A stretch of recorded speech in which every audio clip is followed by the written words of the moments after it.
سفر فعدة من أيام أخر وعلى الذين يطيقونه فدية طعام مسكين.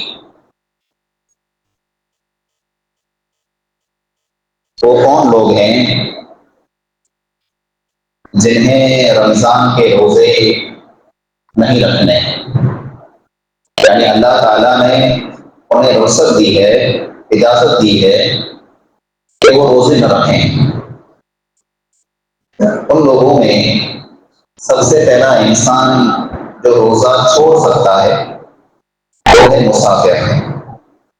اگر کوئی انسان سفر کر رہا ہے تو اس کے لیے اللہ رب العالمین نے یہ سہولت رکھی ہے کہ وہ سفر میں روزہ نہ رکھے بلکہ بعد میں رکھے. بالکل معاف نہیں ہے، جب تک سفر ہے تب تک روزہ نہیں رکھے گا.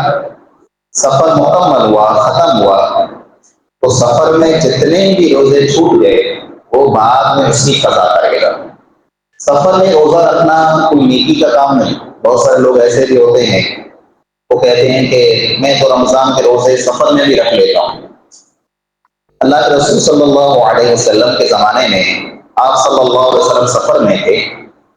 کچھ لوگوں کو دیکھا کہ وہ کسی انسان کے اوپر سایہ کیے ہوئے ہیں، یعنی اس کو دھوپ سے بچا رہے ہیں. تو آپ صلی اللہ علیہ وسلم نے پوچھا کہ یہ کیا ہے؟ تو کہا کہ ہم لوگ سفر میں ہیں اور انہوں نے روزہ رکھا ہے، اب ان کی تکلیف بڑھ گئی ہے تو ہمیں اس کو دھوپ سے بچانا ہے، اس لیے ہم بچا رہے ہیں. تو آپ صلی اللہ علیہ وسلم نے فرمایا تھا لیس من البر الصوم فی السفر.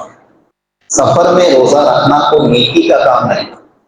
سفر میں روزہ رکھنا کوئی نیکی کا کام نہیں ہے. سفر میں جب اللہ رب العالمین نے اجازت دی ہے تو روزہ آپ چھوڑ سکتے ہیں، بعد میں رکھ لیں. دوسرا جسے روزہ رکھنے کی اللہ رب العالمین نے یہ پرمیشن دی ہے کہ بعد میں رکھ لے، وہ ہے شیخ فانی. ایک دم بوڑھا انسان، ایسا بوڑھا انسان ہو کہ اگر اس کے تندرست ہونے کی یا طاقتور ہونے کی کوئی امید ہی نہیں ہے، 80-90 سال کا ہو چکا ہے، امید نہیں ہے کہ آگے چل کر کے وہ روزہ رکھ سکے گا، تو اس کے لیے یہ آپشن ہے کہ وہ فدیہ دے دے، روزہ نہ رکھے. بعد میں بھی اس کو نہیں رکھنا، بعد میں بھی اس کو نہیں رکھنا. ایک دم جو بوڑھا انسان ہو. ہاں ایسا کوئی انسان ہو جو بیمار ہے، وقتی طور پر بیمار ہے، ابھی بعد میں امید ہے کہ ٹھیک ہو جائے گا، تو اس کے لیے یہ ہے کہ روزہ ابھی چھوڑ دے لیکن بعد میں وہ اس کی قضا کر لے. بوڑھا آدمی قضا نہیں کرے گا، اگر اس کے پاس طاقت نہیں ہے تو وہ بالکل فدیہ دے گا. فدیہ کیا ہے؟ ایک مسکین کو روزانہ کھانا کھلانا. ایک مسکین کو، اس میں بہتر یہ ہے کہ کوئی بھی ایک مسکین آپ ڈھونڈ لیں اور اس کو کھانا آپ کھلائیں. دن میں جتنا کھانا لگتا ہے 2-3 ٹائم آپ اس کو کھلائیں. اگر یہ آپشن آپ کے پاس نہیں ہے تو پھر آپ دیکھیں کہ ایک آدمی روزانہ کتنا کھا جاتا ہے.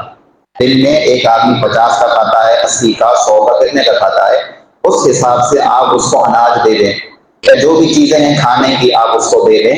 یہ اس انسان کے لیے ہے جو بالکل بوڑھا ہو چکا ہو، جو بیمار ہو وقتی طور پر، آج بیمار ہے، نوجوان ہے، کل ٹھیک ہو جائے گا تو بعد میں رکھ لے. اسی طرح سے عورتوں کے سلسلے میں وہ عورت جس کو حیض آ جائے، یعنی رمضان کے مہینے میں اگر اس کے ماہواری کے دن شروع ہو جائیں، پیریڈ شروع ہو جائیں، تو اس عورت کے لیے روزہ نہیں رکھنا ہے. اب وہ عورت بعد میں اس کی قضا کرے گی. بہت ساری عورتیں یہ سمجھتی ہیں کہ جب رمضان کے مہینے میں روزے چھوٹ گئے ہیں تو وہ معاف ہیں، بعد میں نہیں رکھنے. ایسا نہیں ہے.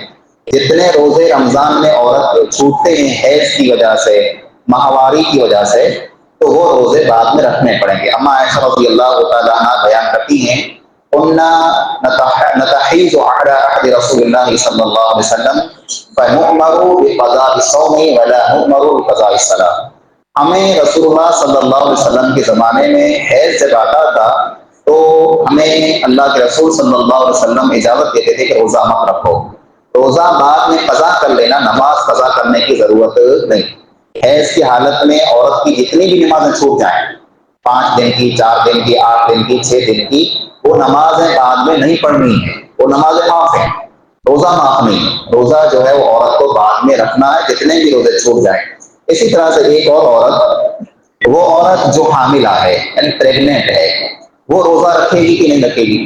اسی طرح سے وہ عورت جو مرضعہ ہے، مرضعہ یعنی اس کا چھوٹا بچہ ہے، وہ اس کو دودھ پلا رہی ہے، تو وہ کیا کرے گی؟ اس کے لیے شریعت نے یہ آپشن رکھا ہے کہ حاملہ عورت اگر چاہے، اس کو تکلیف ہو رہی ہے، کیونکہ جو عورت پریگننٹ ہوتی ہے، حاملہ ہوتی ہے، اس کو خود کو بھوک لگتی ہے اور اس کے بچے کی بھوک اس کو لگتی ہے، ڈبل بھوک ہو جاتی ہے، ڈبل تکلیف اس کو ہوتی ہے۔